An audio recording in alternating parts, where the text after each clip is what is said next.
everybody, I'm Jackie Jing with Terry Schwartz, and New York Comic Con wrapping up this weekend. Some big announcements coming out of there. We're going to break down the top 3 stories. We're going to begin with Telltale. This was definitely the biggest news out of New York Comic Con. Obviously, Telltale's recent closure devastated everyone. We were so upset to hear that people were sort of, fired at the last minute. Just a couple weeks ago, super abrupt. Super abrupt, and left a lot of games up in the air, specifically The Walking Dead, the final chapter, which is amped to be sort of the conclusion of Telltale's tale.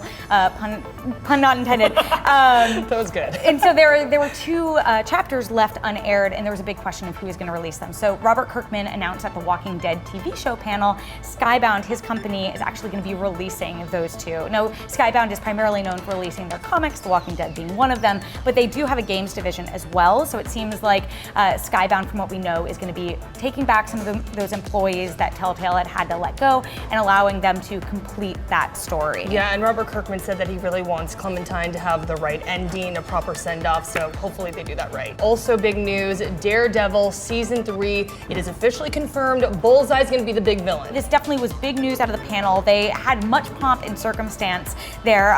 Wilson Bethel, who is playing this character, Agent Dex, they did a whole trailer sort of geared around him that gives you a hint of sort of this origin story that we're going to see with how Bullseye will factor into this season. And people have already been speculating for a bit after the last trailer they released for Season 3 that that's what they were going to be playing into, because it looked like they were pulling in some key comic storylines where Bullseye sort of like takes on the Daredevil persona. Who are you?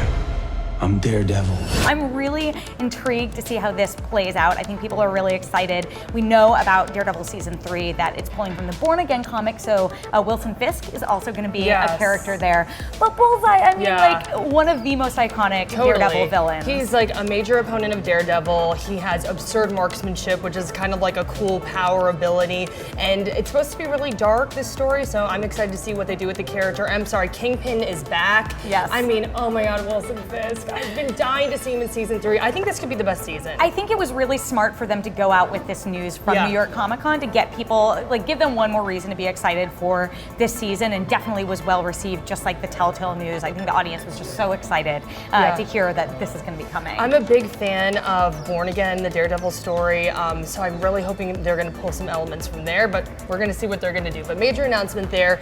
Also, Hellboy footage. We're finally getting to see it. We didn't get to see it, but some of our reps did. When we say we saw it, like one person on our staff got to see it behind closed doors. We're dying to see it, but his explainer sounded so awesome. Scott Calora covered it. So what can you tell us about it? Yeah, so it's interesting. Hellboy as sort of like an umbrella topic is what we're saying is like the 3rd biggest news to come out of New York Comic Con, because we haven't seen anything yet. Like right before New York Comic Con to hype this upcoming panel, which was sort of the first opportunity for the people at New York Comic Con to see some of the movie, they had this poster release that really gave you a taste of what this Hellboy movie is going to be doing. And the panel really underlined, like, this isn't Guillermo del Toro's take on it. It's much more like horror aspects of it. It's not going so deep more with the fantasy. Movie, Exactly. And so definitely the footage that we heard about, because Lionsgate does not have plans right now to release that footage, unfortunately, is that it was leaning on the comedy and also the horror. Like there's a scene that Scott describes that he saw in the footage where